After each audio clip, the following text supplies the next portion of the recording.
Now, when you drop this, when you say, no, there is no I who is manifesting, only Swamiji is going to manifest now, then even the confidence in the way you say it. I'm seeing a photograph. Ma, Swamiji is showing me a photograph. It's not a question answer. It is a manifestation. When you do it as a manifestation, as Swamiji is manifesting. Now, for all of us, one more thing we have to understand. Even if it does not seem right, what is appearing, what we are seeing, it is not that you have not seen it, you have not correctly interpreted, you have not correctly understood what you are seeing. Now, as per science, we say that everything in this world exists as a superposition. All subatomic particles exist as a superposition, meaning every possible reality is happening at the same time.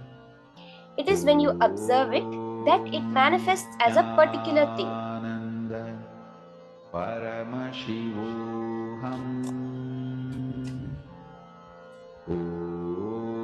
Yes?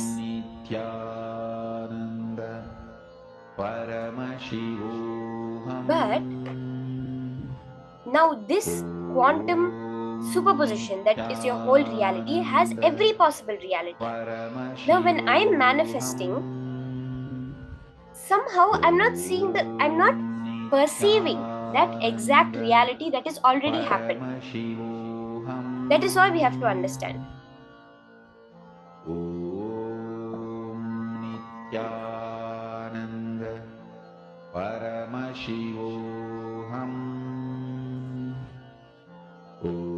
When we are manifesting, we have already manifested the reality. It is just that we're not seeing that reality, because in the quantum layer, in the reality layer, all possible outcomes have already happened. Now, when you open your eyes, or when you say something and the answer comes, no, ma, that's not what I'm thinking of, you are just not yet tuned yourself into that reality which you have manifested in. So when you are doing the manifestation, just tell Paramashiva, show me the manifestation. It is not that manifestation has not happened. You're not telling Paramashiva, please manifest. You're telling Paramashiva, let me be able to tune in into that manifestation. That is why chanting the Mahavakya is so important. Okay? Let's take a few more minutes and do the manifestation. Remember this, Swamiji is manifesting, it can never be wrong. Paramashiva, consciousness, God, Ishvara, energy, whatever you want to call that ultimate consciousness as, that is manifesting. It can never be wrong. Just we need to learn how to see it. That's all. Is the power, the whole process of power manifestation.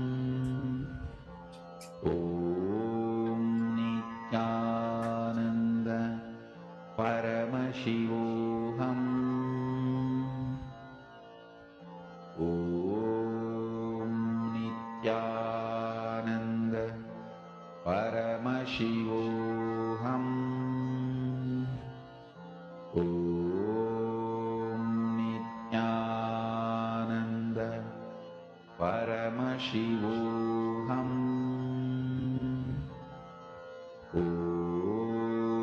Nithyananda Paramashivoham. Om Nithyananda Paramashivoham. Om Nithyananda Paramashivoham.